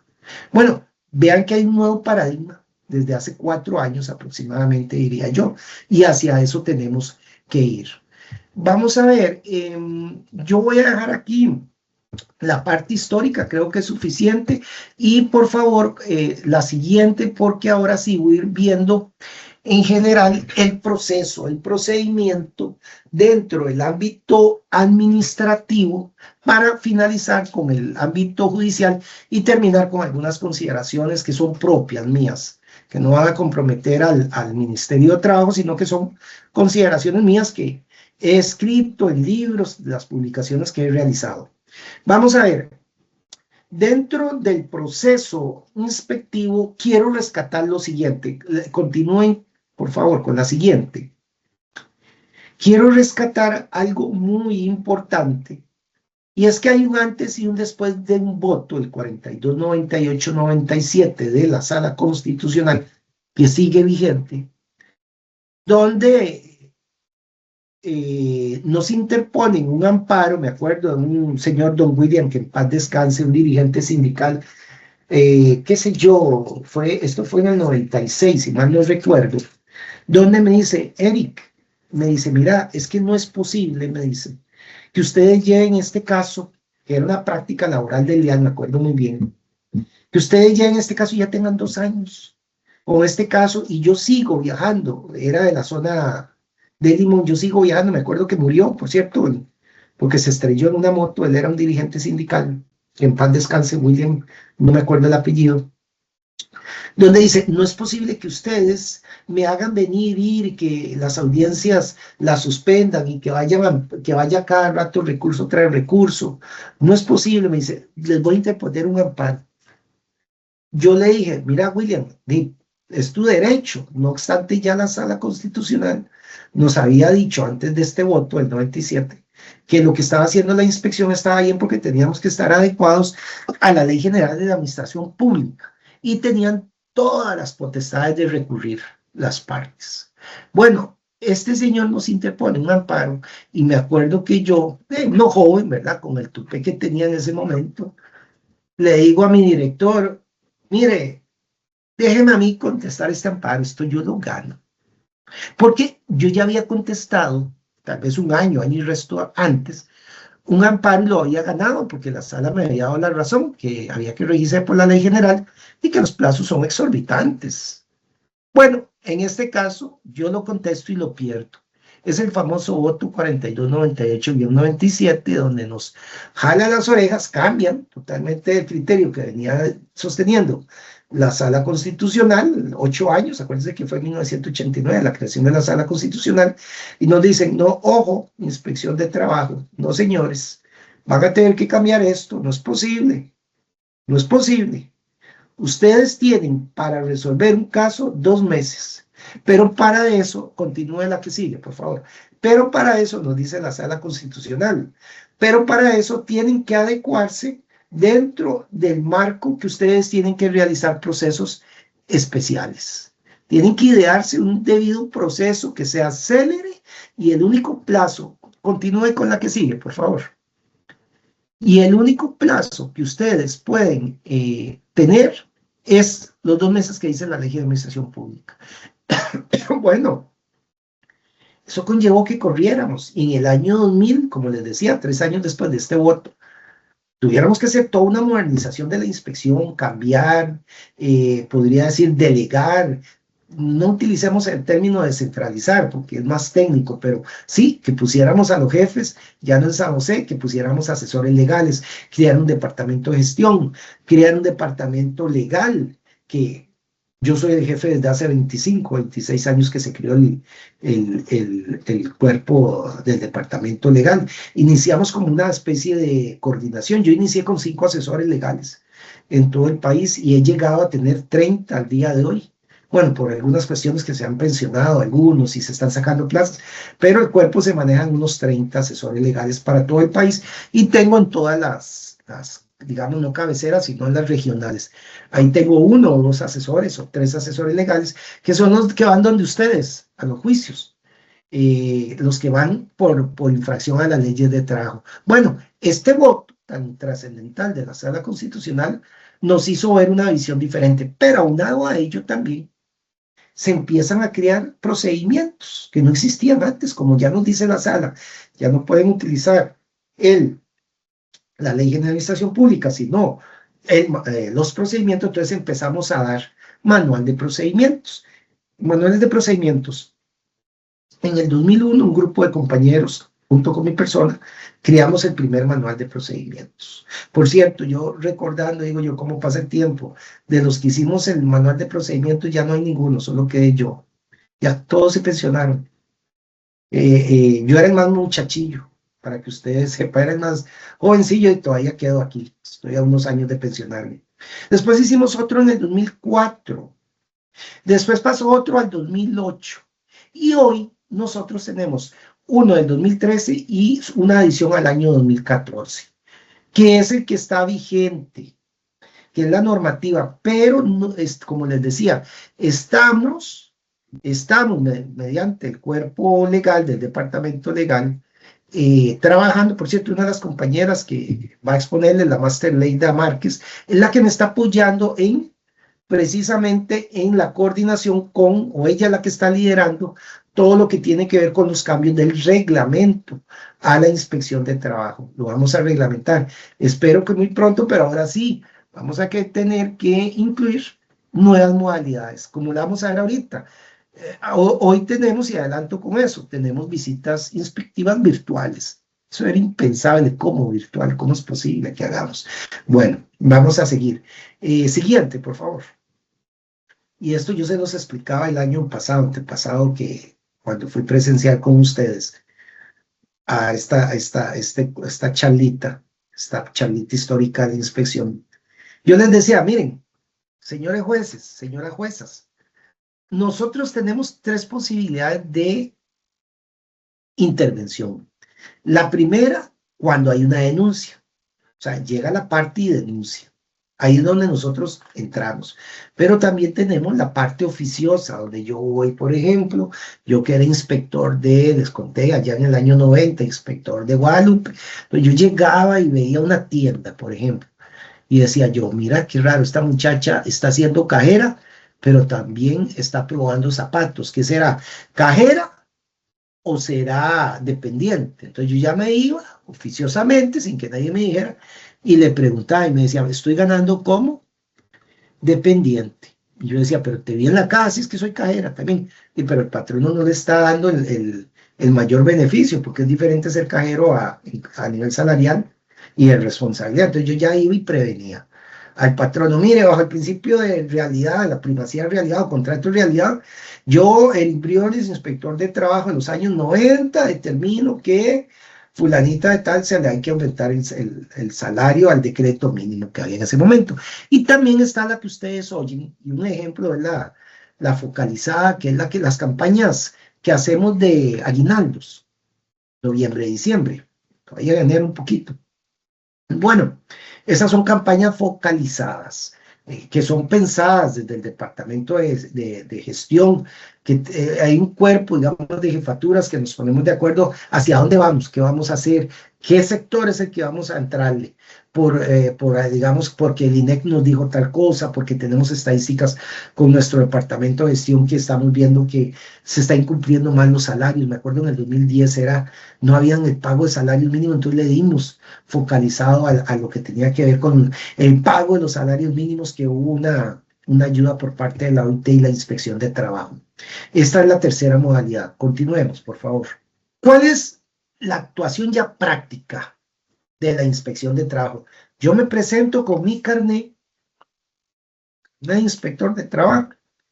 Puedo presentarme a cualquier hora siempre que haya trabajo, sea en la noche o puede ser en el día o en la madrugada, a la hora que yo quiera me presento, donde sé que hay un centro de trabajo laborando, ¿verdad? Me presento como inspector de trabajo y es lo que se conoce como la primera visita, donde fuera la presentación yo empiezo a hacer todas las investigaciones atinentes, reviso no solo la parte, bueno, dependiendo en qué ande, porque a veces, como les digo, es focalizada, pero si ando una visita ordinaria, ando viendo un centro de trabajo, veo condiciones de salud ocupacional, veo condiciones ya propias del derecho al trabajo, planillas, pago de vacaciones, aguinaldos, etcétera, etcétera. Y dentro de esa primera visita pido toda la información y si yo detecto en ese momento que posiblemente hay algo que no cuadre o veo que no hay un baño, hay 50 mujeres, 50 hombres y que todos van al mismo baño, bueno, de acuerdo a reglamentos de salud ocupacional, yo ahí sí dejo lo que se llama dentro de la primera visita un acta de inspección, es la primera acta, donde le digo, señor patrono, revisado esto en entrevistas o lo que yo determiné, mire, usted tiene que corregir esto dentro de diferentes plazos. Eso ya depende de la infracción que sea. Nosotros tenemos un catálogo de infracciones a las leyes laborales y no es lo mismo, por ejemplo, que yo detecte, como se detectó hace 2 años atrás, que ustedes todos lo vieron en televisión, que le peguen a una persona, a un trabajador o una trabajadora, que la golpeen, que atenten contra su humanidad, donde yo no voy a decirle, mire, deje de pegarle, le doy 30 días para que no le vuelva a pegar. No, ahí se actúa inmediatamente y se previene al patrono. Es inmediato. Que no es lo mismo que yo tenga que hacer un baño, por ejemplo, y le diga, mire, le doy 15 días para que me haga el baño para mujeres, porque no puede estar hombres y mujeres en el mismo baño. Un ejemplo. Bueno, ahí los plazos varían. En ese momento, podría ser que el patrono diga, no, inspector, usted no, yo no estoy de acuerdo con lo que usted dice. Entonces, ahí mismo dentro del acta, ya les voy a enseñar el acta. Ahorita se las enseño, ahí la tengo proyectada. En este momento ya ahorita vamos a hacer ese lado, donde yo le digo, mire, usted tiene la posibilidad, si no está de acuerdo con lo que yo estoy diciendo, de recurrir el acta, un recurso de revisión. Que ese recurso de revisión me llega a mí o llega al departamento legal para ver ya la parte de actuación del inspector o de la inspectora de trabajo y la parte legal que está aduciendo la parte patronal o la parte que interpone el recurso. De acuerdo a mi experiencia, no sé porque eso sería muy importante contabilizarlo, pero de acuerdo a mi experiencia, si acaso un 10%, diría yo, ojalá que no esté equivocado, 10-15% se declara con lugar. La mayoría de los casos, lo que hace el patrón es interponer para atrasar el procedimiento y no lleva la razón. Por ejemplo, me he encontrado casos donde, no mire, es que yo le pago menos porque, bueno, les voy a decir un caso anecdótico. Y ahora que estamos también con lo que tiene que ver con género, yo le pago, y esto es real, lo que les voy a contar, yo le pago menos porque ella es mujer. Ojo a lo que estoy diciendo, eso me lo encontré yo tal vez hace 15 años, lo vi, es anecdótico, yo se lo cuento a mis estudiantes y todo. Yo pago menos del salario, no me prevenga, inspector, porque ella es mujer. Y lo que aducía dentro de sus argumentos, que pagaba menos a ella del salario que estaba en ese momento, creo que era una gerente y el otro era otro gerente, pero él llegaba, incluso superaba el salario mínimo como por 100,000 colones. Ella estaba casi llegando al mínimo, pero no llegaba al mínimo, pero el señor me dice que no es justo que yo lo obligue a llegar al mínimo, porque me dice que ella es mujer, y me dice que él le paga a él, varón, porque él no da problemas, me dice que él no da problemas, porque la empresa solo la llama y le dice, fulanito, mire, es que usted va mañana para Guatemala, ya le tengo aquí los tiquetes, ya se le compró el tiquete. Dice, y viera que el varón, que así lo decía el señor llegó a entrevistarse conmigo porque me llamó mucho la atención. Hace 15, 20 años no éramos tan conscientes de la equidad de género. Me dice, es que yo a ella le pago menos porque a él solo le digo, fulanito, va para allá, y él llama a la esposa por teléfono, ya habían celulares hace 20 años, llama por teléfono y dice, fulana, alistame la maleta porque voy saliendo mañana. Viera, licenciado, esta muchacha no, es diferente. Ay, don fulanito, es que tengo que decirle a mi esposo y a ver quién me cuida a los hijos y a las hijas. Y pues, espérese un momentito. Entonces, no, mire, me eliminé, licenciado, el problema. Le pago mucho menos a ella. A él le reconozco por ser tan activo y me eliminé problemas. Bueno, esto es real, esto lo viví en su momento para que ustedes sepan. Ojalá que quede guardado en la historia esto. Y finalmente, incluimos dentro del reglamento, creo que desde el 2008, de la inspección, que la condición de migrante indocumentada no va a impedir en ningún momento y ustedes lo saben muy bien, ustedes incluso Poder Judicial han emitido políticas sobre este tema, y me consta porque cuando yo he ido a los diferentes tribunales, ahí lo dicen, lo ponen en grande. El hecho de ser indocumentado no significa que yo no tenga derecho a justicia, que yo no pueda ir a los tribunales a demandar justicia o al Ministerio de Trabajo, pero eso queda plasmado en nuestros manuales del 2008 y lo reiteramos en el que está vigente, y eso hay que reiterarlo en Leida, en el manual, perdón, en el reglamento que estás coordinando, porque esto hoy por hoy, a raíz de esa globalización, cada vez tenemos más gente, más fluido, más flujo migratorio, y es necesario entonces esta protección con base en los convenios que hemos aprobado sobre migración. Esto es una norma fundamental para que ustedes lo manejemos de la misma mano, tanto Ministerio de Trabajo como Poder Judicial. Continuemos. La siguiente, por favor. Gracias. Vean, yo les decía, les voy a mostrar un acta. Es un machotito así. Ahora estamos con todo digitalizado, pero siempre imprimimos porque por si no lo piden la persona. Están las actas de inspección y prevención que manejamos. Ahí, si ustedes ven, no lo pueden leer mucho porque fue una foto que les saqué. Bueno, se hacen todas las prevenciones, el centro de trabajo. Ahí abajo se deja lo que tiene que ver con el detalle de las infracciones. Y abajo la firma del inspector, a quien se notifica. Y muy importante, la posibilidad de ese recurso que les decía, el recurso de revisión y cuál es el término para recurrir y darle cumplimiento a la primera acta, o sea, a la prevención, a lo que detectamos en ese momento durante la primera visita de revisión, de apersonamiento que hicimos como autoridades administrativas. Siguiente, por favor. Vámonos a la segunda visita de revisión. En España, por ejemplo, en España, sí, en España se le dice el plazo de respiro, se le dicen dentro del sistema inspectivo español, o en Francia se le dice la mise en demeure. O sea, la oportunidad que yo tengo para corregir durante la primera visita que hizo la autoridad administrativa, el Ministerio de Trabajo, Inspección de Trabajo, para yo cumplir, para poder cumplir.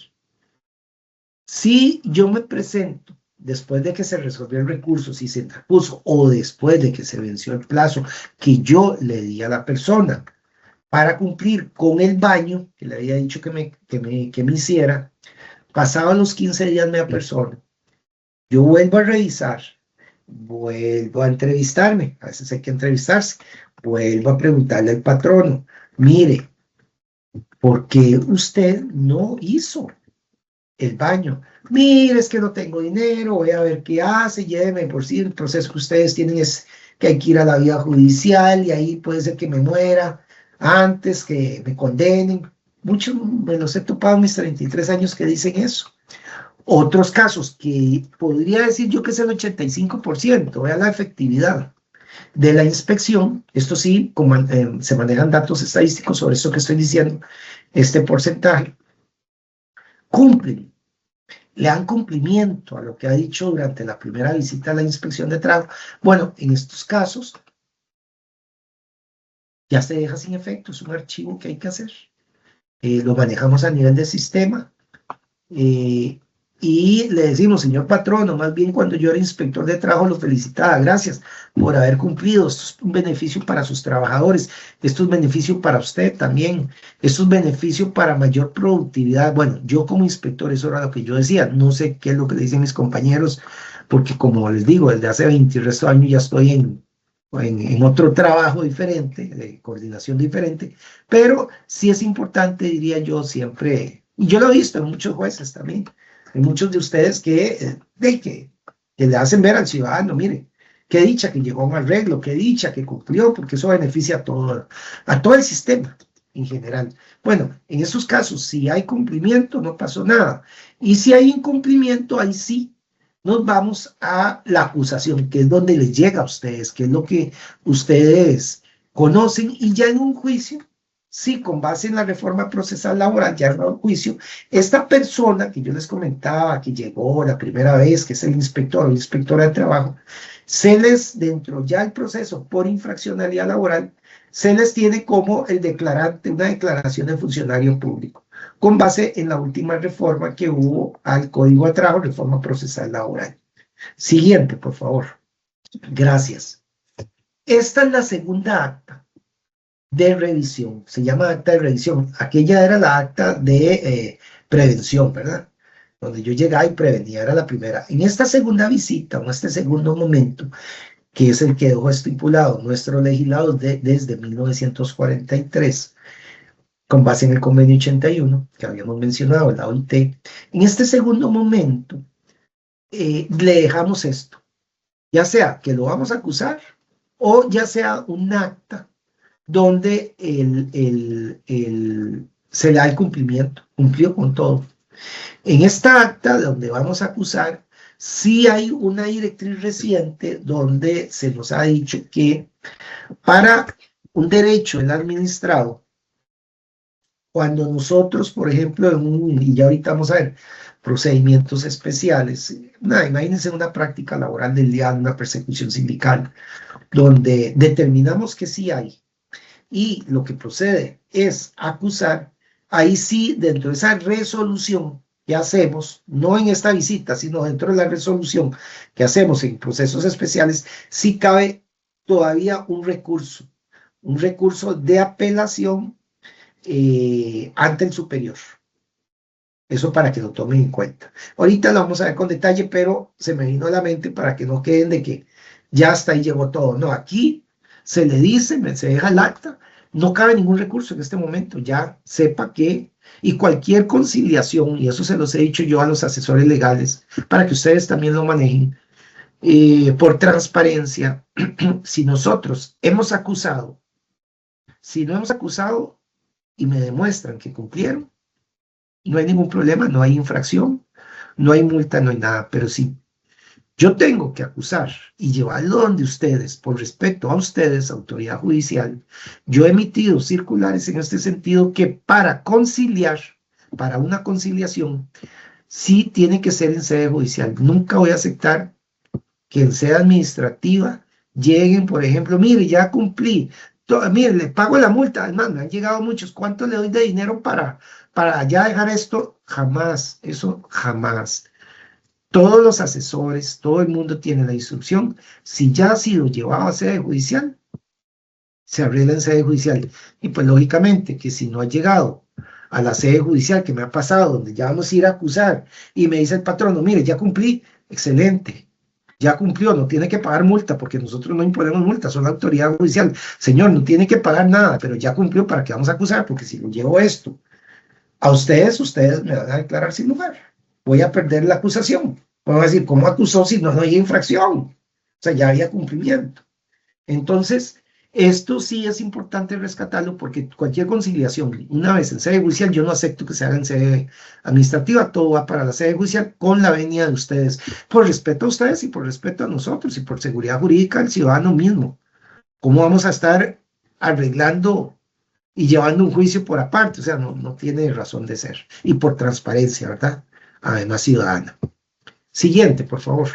Vamos a ver, yo les decía, ojo, los tiempos cambian, por eso inicié con la primera disertación a hablar de la globalización y todo eso, que ustedes dirán, qué aburrido, ¿para qué hablo de todo esto? No, es que todo va de la mano. Yo que cuando hablé de la globalización y de las tecnologías de información, precisamente quería rescatar este tema. Ya nosotros, después incluso de la pandemia que hemos tenido experiencias, tenemos dualidad de visitas inspectivas. Puede ser incluso que lo hagamos todo virtual.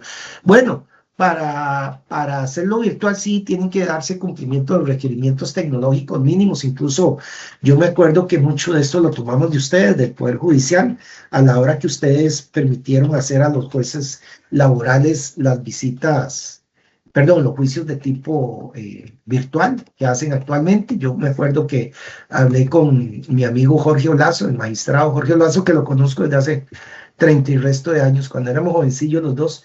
Él era, me acuerdo, y lo digo porque Jorge siempre lo cuenta también cuando estamos en este tipo de conversatorios. Jorge era alcalde, oigan, es que antes era diferente, alcalde de Santa Cruz. Y yo llegaba en el carrillo del Ministerio de Trabajo, un Jeep de los años 80 y resto, que hasta que le dolía a uno cuando iba, porque eran así unos carros terribles, ¿no?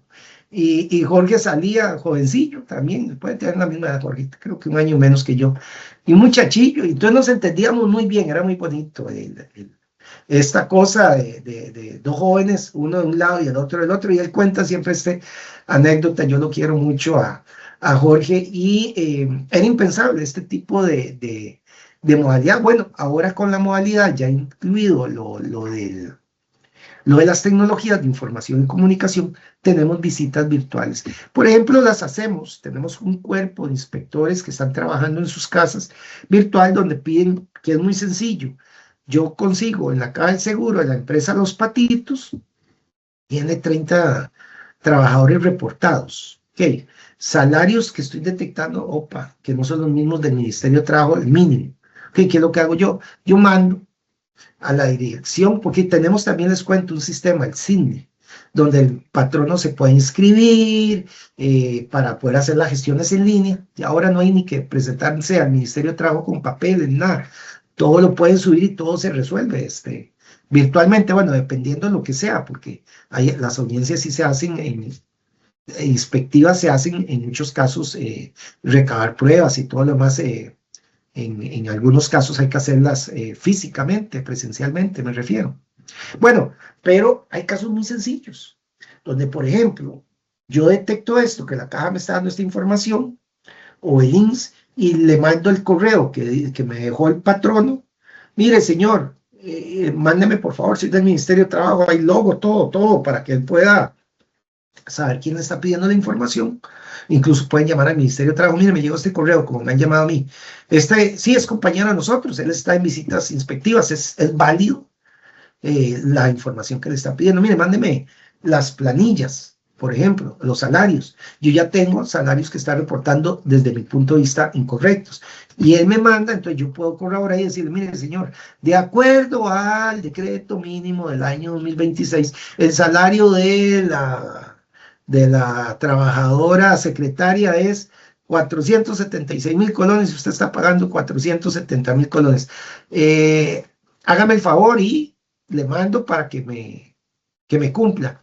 Y si él lo manda y me demuestre, yo reviso que ya lo está reportando bien, miren, ayudamos a las personas trabajadoras, primero que todo, utilizamos tecnología y nuestros compañeros no tuvieron que hacer gastos, ni costos, ni ponerse en inseguridad, como les contaba al inicio, de que irse a meter a X empresa donde lo pueden asaltar y todo lo demás, sí se pudo solucionar el problema. Vean lo que está llegando, las tecnologías de información y comunicación, incluidas dentro del ámbito de la inspección de trabajo. Y vamos hacia otras cosas como ya en Argentina, los drones, o en España, que se está utilizando por parte de Madrid, no sé, otras provincias, otros estados, como lo hacen en España, pero sí en Madrid sé que la inspección de trabajo está utilizando desde hace años la inteligencia artificial. Bueno, nosotros no tenemos ni siquiera regulación, me refiero a ley. Yo sé que el Poder Judicial emitió hace poco una circular para todas ustedes, las autoridades administrativas, con el cuidado del uso y la transparencia de la inteligencia artificial. Yo ya emití a mis asesores legales, basado en lo que ustedes dijeron, también ya hice una circular porque mis compañeros abogados y abogadas ya están utilizando inteligencia artificial.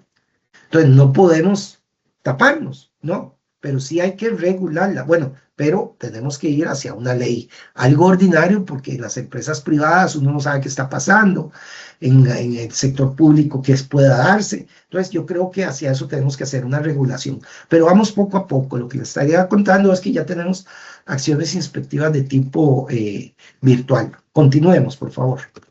Tenemos procedimientos especiales fuera del que les comenté, el ordinario, de la visita inspectiva primaria, secundaria, la revisión. Eso, también que ustedes sepan que en nuestro manual de procedimientos legales tenemos procedimientos especiales, por ejemplo, cuando el Código de Trabajo en el 540 dice que la inspección de trabajo es la que tiene que proteger y pedir autorización a la inspección de trabajo para levantarle el fuero o para autorizar un despido. Bueno, todo eso lo tenemos regulado. Que el 367 del Código de Trabajo, cuando cambia la reforma procesal laboral, nos da competencias a la inspección de trabajo. Bueno, todo eso también lo tenemos regulado. Eso le denominamos procedimientos especiales que pretenden en última instancia salvaguardar dichos fueros legales. El primero que diría yo que tuvimos, que yo me acuerde, cuando llegué en los años 90, fue con la Ley de Igualdad Real de la Mujer, gobierno de Óscar Arias Sánchez, primer gobierno de Óscar Arias Sánchez, sí, primer gobierno de Óscar Arias Sánchez, 86, 82, 86, por ahí, 87, donde se cambia el artículo 94 del Código de Trabajo y le dicen inspección de trabajo. Usted puede autorizar o no un despido de una mujer en estado de embarazo o en lactancia, de acuerdo. Y ahí se ha ido todos los fueros que hay. Último fuero que me acuerdo ahorita, que tengo vigente en memoria, es el de contratos de corrupción, cuando yo denuncio. ¿Soy testigo o soy denunciante? Bueno, eso también lo asume la inspección de trabajo. Eso es lo que denominamos fueros de especiales. O, sí, perdón, procedimientos especiales. O también uno que fue relevante para la pandemia. ¿Se acuerdan que la inspección de trabajo, que ustedes siempre nos están pidiendo certificaciones de eso en los ordinarios?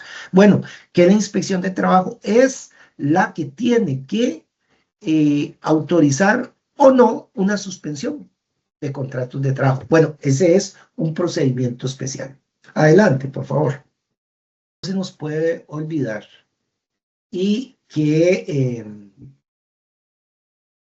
lo redactó nuestro actual presidente de la Sala Segunda, don Porfirio Sánchez.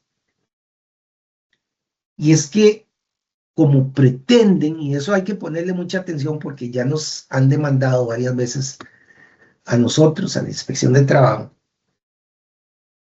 y tenemos que manejarlo, este voto del año 2022, y hay uno reciente, del 2025, que creo que Jorge lo había redactado, nuestro magistrado Jorge Olazo, si mal no recuerdo, lo había redactado. Es reciente, del 2025, el año pasado, donde, ojo, los quejosos incluso nos han demandado diciendo la inspección no cumplió con su labor. La inspección solo autorizó y no vio el fondo del asunto, tratándose de, por ejemplo, una municipalidad, tratándose de una institución pública. Ojo, revisen, y lo dijo la Sala Segunda, haciendo todo un compendio, una recopilación de toda la normativa del 540, del 541, donde dice que nosotros solo autorizamos, pero no volvemos a entrar a ver lo que hizo el MOP o lo que hizo una municipalidad al despedir. Ellos solo nos piden permiso para ver varios aspectos, que no haya discriminación, que se haya cumplido con el proceso. Nosotros no vamos a entrar a ver si es un indebido proceso o no, eso no podemos, porque eso ya es, le corresponde a un contencioso administrativo. O lo que vemos también es que haya una causa objetiva para despedir a la persona, que no huela a discriminación, porque si me dicen voy a despedirlo porque usted es gordo y yo, inspección, autorizo eso, jamás, porque eso no es objetivo. Más bien eso discrimina con base en el 404 del Código de Trabajo. Entonces, nosotros vemos y llegan nuestras facultades a lo que dice el 540 y 41. Y vean lo que dice la Sala Segunda, Luis Porfirio. Eso no significa que sea ese órgano, o sea, la inspección, el que va a efectuar el trámite o procedimiento disciplinario, como lo han pretendido, y como les digo, hay incluso varias demandas ahorita contra nosotros funcionarios en la sede de ustedes, porque dicen que no revisamos. No se considera, oigan, que la finalidad de la norma criada fuera la de sustraer competencias propias del ente empleador a fin de trasladarlos a la inspección de trabajo o a ese órgano. Esto sí hay que tomarlo en cuenta porque se está desatando esto y está llegando donde ustedes constantemente, donde dicen, yo no estoy de acuerdo, me despidió el tribunal, ya iba a decir quién, me despidió tal institución y voy donde la inspección y la inspección lo avala y no me recibió prueba y no revisó que el procedimiento de ellos estaba mal y un montón de cosas. Y entonces, ¿qué hacen? Demandan al Estado y demandan a la inspección de trabajo. Y ahí está metido uno.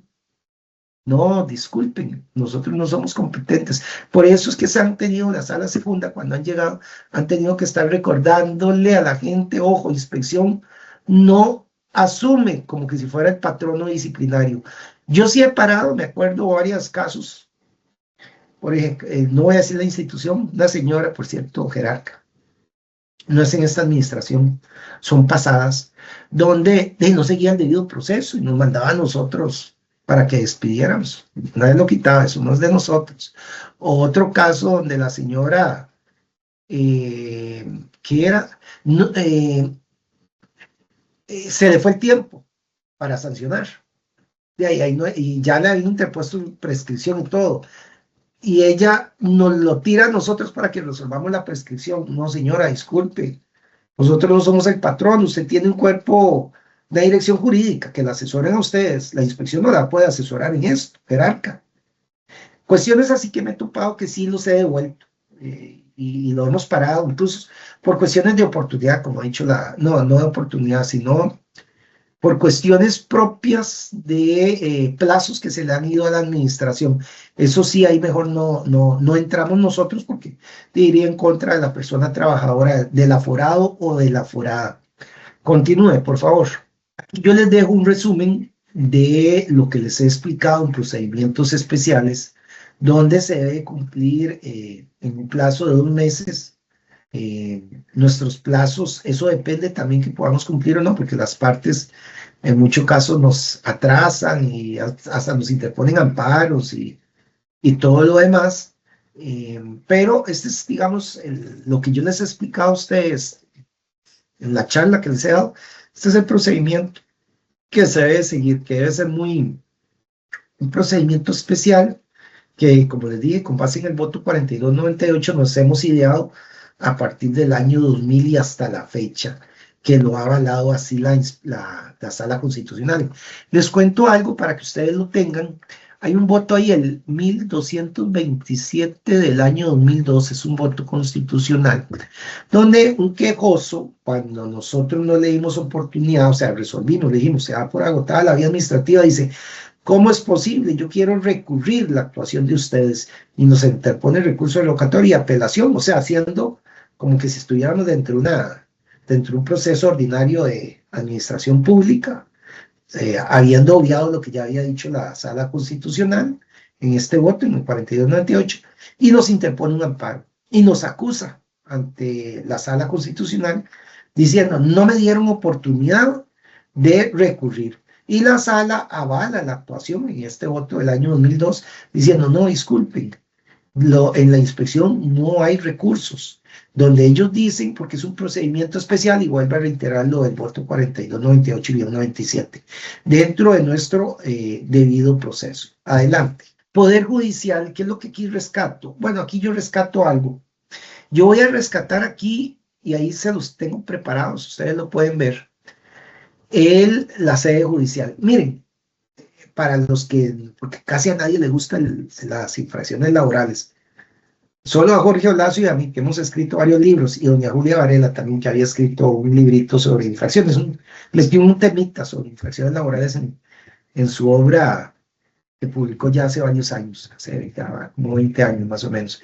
Pero los que nos ha gustado siempre este tema es a Jorge y a mí, porque incluso allá por los años 2007, 2008, no antes, anduvimos con medio de la Escuela Judicial, por cierto, con la Escuela Judicial, anduvimos Jorge y yo capacitando por todo el país en el tema de infracciones laborales. Él por parte del Poder Judicial, que era, si mal no recuerdo, en ese momento juez de Tribunal Superior, y yo ya sí era jefe del Departamento Legal. Entonces, anduvimos unas giras que hicimos en todos los circuitos, fuimos a Guanacaste, a Limón, a Heredia, a San José en ese momento, y hablábamos de este tema, pero a la mayoría de la gente, digo yo, a los abogados, las autoridades, no manejan este tema porque en las universidades no damos este tema de infraccionalidad laboral. No sé por qué, yo siento que sí, porque antes era penal, entonces un abogado laboralista hablando de penal, como que no se veía muy bien. No es sino hasta que ya en el año 2017 se quita lo penal y se deja la sanción en el ámbito laboral, que como que ya se ha más concientizado a las personas en el tema de infraccionalidad laboral.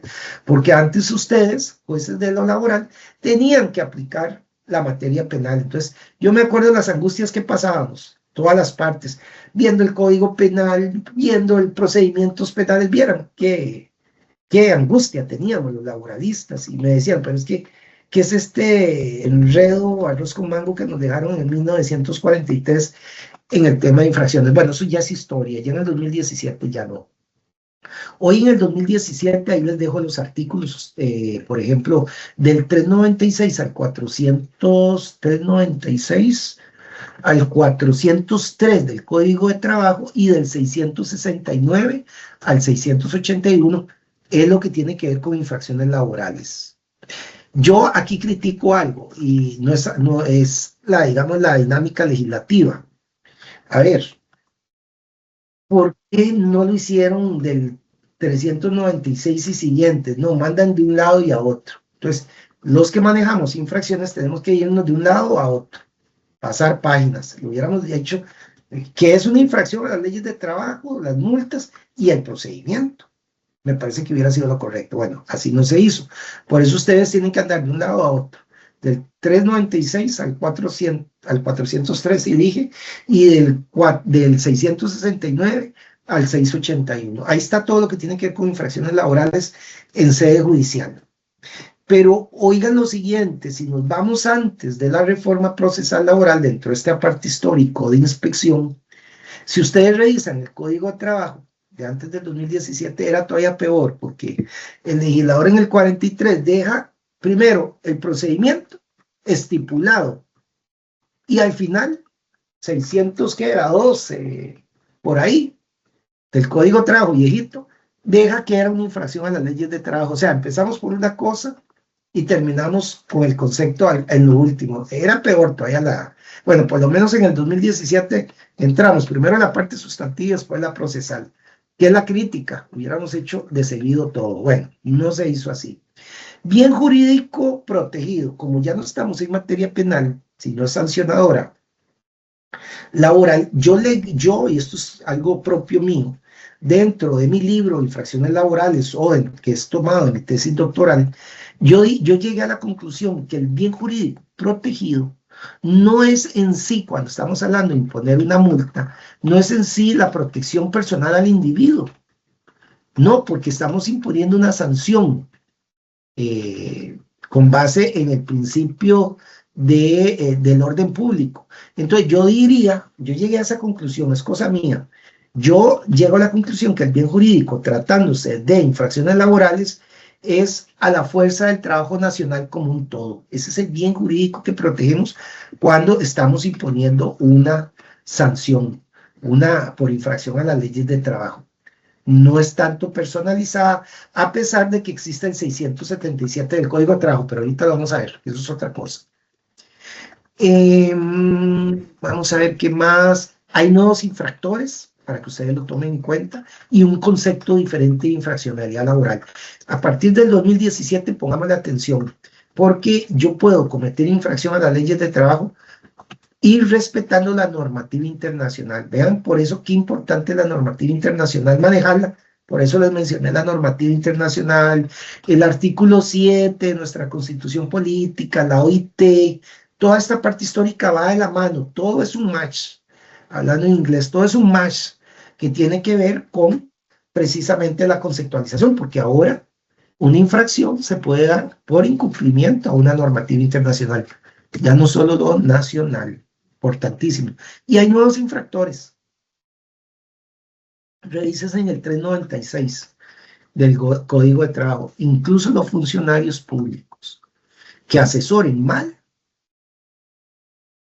y que sus criterios son vinculantes, pueden caer en una infracción a las leyes de trabajo. Yo sí, dentro de mi libro, un librito que publiqué hace como 6, 7 años sobre este tema, yo sí concluyo que qué difícil para las autoridades judiciales determinar esto como infracción a las leyes de trabajo, porque en el derecho, recordemos que hay diferentes interpretaciones. No todo es negro, no todo es azul, no todo es blanco. Siempre y cuando yo podría emitir un criterio, una asesoría, siempre que cuando medie lógica, razonabilidad y proporcionalidad, ojo, que podría sostenerse mi criterio. Y entonces, ¿por qué me van a llegar a decir que el criterio, salvo que sea muy evidente, como ahorita les cuento en un caso, que sea muy evidente, que sea algo inconstitucional, que vaya en contra de la ley? Ahí sí, sería fácil de agarrar al funcionario público y ponerle una sanción. Una vez, no voy a decir la institución, llega ahí, a pesar que está la Constitución Política del 49 y un Código de Trabajo del 43, un criterio de una asesoría legal llegó a decir que sí se podía, que era posible, en vez de pagar las horas extras, la novena, la décima, cuando se trabajan 8 horas, que sea la ordinaria, que era posible darlo por tiempo de reposición. Yo nunca había visto eso. Yo nunca había visto ese criterio jurídico. Eso va en contra de la Constitución política, eso va en contra de todos los criterios de la Procuraduría, en contra de los criterios suyos, de ustedes, perdón, de los tribunales de la Sala Segunda, de ustedes como jueces de la República. Código de Trabajo, artículo 14 del Código de Trabajo, orden público, todos tienen que acatar la ley, o sea, principio de legalidad, miren. Pero así lo dejaron decir, bueno, salvo estos casos que es muy evidente, ese criterio era para sancionar al que emitió ese criterio por infracción a las leyes de trabajo. Pero ahí, como les digo, es más difícil con este tema de los nuevos infractores. Y para ir terminando de una vez, bueno, hay un antes y un después de la reforma procesal laboral. Imagínense que antes era muy engorroso el procedimiento porque llevaba materia penal. Hoy ustedes, los que están aplicando, lo ven que es más sencillo. Incluso pongo la noticia criminis, pongo la acusación, pasaba la admisibilidad por parte de ustedes o cumplido con lo que nos prevengan, doy y señalo de una vez y vengan para tal fecha. Antes no, antes había que hacerle una intimación. O sea, antes del 2017 me llegaba, me presentaba con el abogado a la oficina, aceptaba o no aceptaba los cargos. Después de eso, ustedes tenían que señalar fecha. Todo eso es historia. Y ahora es más expedito. De acuerdo a mi experiencia doctrinaria, porque la práctica es otra. El proceso se puede sacar en 6 meses, 8 meses. Claro, entiendo muy bien que lo que estoy diciendo no es real. Pero si lo vemos a nivel doctrinario, de acuerdo a los plazos y todo lo demás, en 8 meses se debería estar sacando. Yo sé que por las agendas de ustedes se va incluso para 1 año, 2 años, etcétera, etcétera. Y sé que es diferente por ejemplo, fuera del GAN que dentro del GAN, las agendas. O sea, eso lo tengo muy claro. Estoy hablando doctrinariamente, unos 8 meses. En cuanto también en la prescripción, y que eso Jorge y yo lo comentamos mucho. Bueno, había, como él dice, un pulso entre Eric y yo, decía, cuando pone estos ejemplos. En Briones siempre sostuve, a contrario de lo que decía Jorge, porque Jorge de aplicaba la materia penal y era válido, decía que para ejecutar la sentencia era un plazo de 2 años, o 1 año, no me acuerdo qué era lo que decía, pero él daba su racionamiento con base en el Código Penal. Yo consideraba que no, que había que aplicar los 10 años. Bueno, al final, como dice Jorge, el legislador dijo, no, son 10 años, y quedaron los 10 años una vez que se impone la sentencia a ustedes. En cuanto a la infracción, la prescripción por infracciones son 2 años, desde que se haga o se tenga conocimiento de la infracción o desde que nosotros ya decimos, no cumplió, voy a proceder a acusar, porque acuérdense que hay un plazo, la misen de muero, un plazo de respiro, les decía, donde en ese momento no puede haber infracción porque nosotros apenas le estamos dando chance para que corrija, pero una vez que nosotros ya determinamos que no cumplió, ahí sí, ya son 2 años para que prescriba eventualmente y nos interponga en la prescripción. Y en infracciones a las leyes de trabajo, algo muy importante, que eso es algo que rescato montones que dejó el legislador, y es que con la interrupción, oigan, o sea, borrar tiempo y no va a seguir el tiempo, es solo mediante la acusación, con solo que presentemos la acusación y hasta que termine mediante la sentencia a ustedes, podríamos eventualmente estar hablando de la prescripción de los 10 años para ejecutar. Eso es un gran alivio. Antes había diferentes interpretaciones, incluso muchas autoridades judiciales llegaban y oficiosamente, como no había esa claridad, hacían prescripción con base en el Código Penal, porque estábamos no en materia laboral, también era el híbrido procesal penal laboral, y aplicada en materia penal, y en materia penal sí se puede un juez, una autoridad, prescribir un caso por el interés público.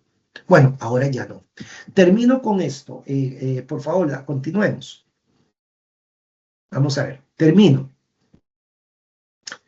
Bueno, aquí traigo y ya voy a las conclusiones, traigo a colación esto que dice este exministro de francés del siglo XIX, XX, Jean-René Viviani, un exministro de Trabajo, decía, una ley de trabajo, oigan, es lo que son los inspectores encargados de aplicarla. Si somos malos, la ley es mala. Si somos buenos, va a ser buena. Pero yo aquí los incluyo a ustedes, señores y señoras juezas de la República.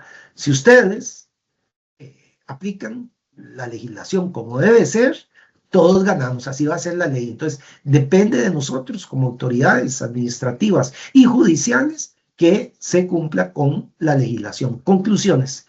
En mis más de 33 años de estar en este mundo de la infraccionalidad laboral, yo pienso que, y lo he visto y lo he vivido, las universidades no dan este tema, esto lo ven como de bagatela, de poca importancia, incluso antes del 98, las multas que imponían eran irrisorias, no se había modificado el Código de Trabajo, estábamos hablando de multas todavía en los años 90, imagínense, multas de 90 colones. Yo me acuerdo allá en el primer circuito judicial, en los tribunales, antes eran tribunales de menor cuantía. Para los que somos más viejillos nos acordamos de eso, quedaban ubicados en el 5º piso de nuestros tribunales en San José. Ahí yo pasaba tardes de tardes, con casi todas, ya más, cuando yo inicié, ya eran tal vez jueces de mi edad, un poquito menor, pero ya ellos están pensionados. Pero yo era un muchachillo de 20 y resto años que iba ahí. Y yo me acuerdo que pasábamos tardes de tardes en un juicio, para que después ellos impusieran multas así de ese nivel, o sea, pues pucha, uno decía, ¿para qué ir a ese juicio? Bueno, hoy ya no, y ustedes saben que las multas ya son diferentes, de 462.200 colones, por ahí anda más o menos, hasta casi 11 millones de colones las 23 salarios.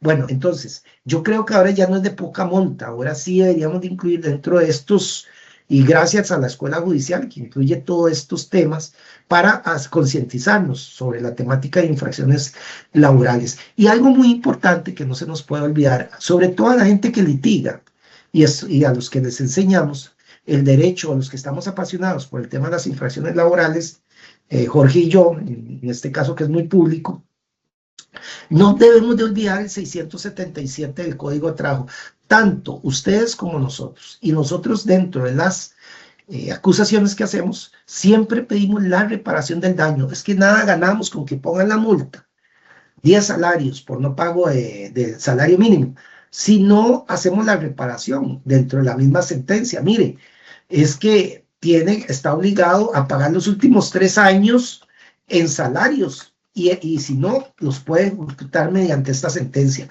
Eso a ustedes lo faculta la ley con base en el 677 del Código de Trabajo. Entonces vean la relevancia que tiene hoy por hoy el tema de las infracciones laborales.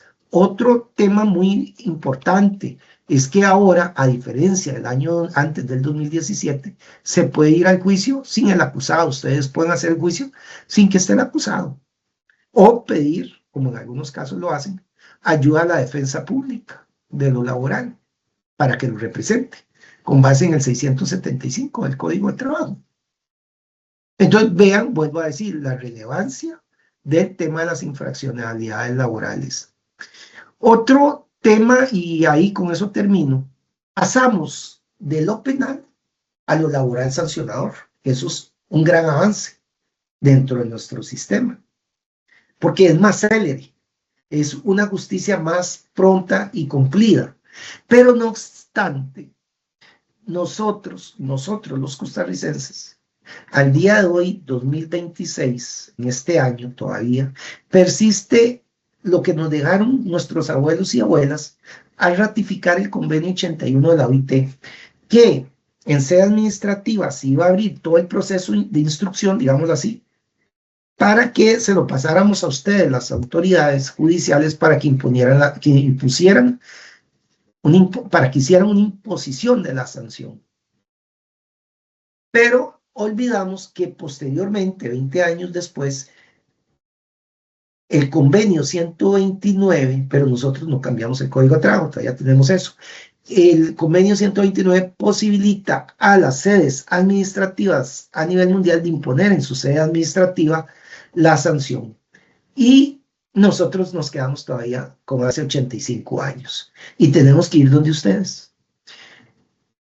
Nicaragua, El Salvador, Panamá, bueno, todos los sistemas que he ido yo he recorrido, República Dominicana, Chile, Argentina, los que he tenido Perú, que he tenido la oportunidad de visitar, sistemas inspectivos, no, la sede administrativa, el inspector y la inspectora de trabajo imponen la sanción.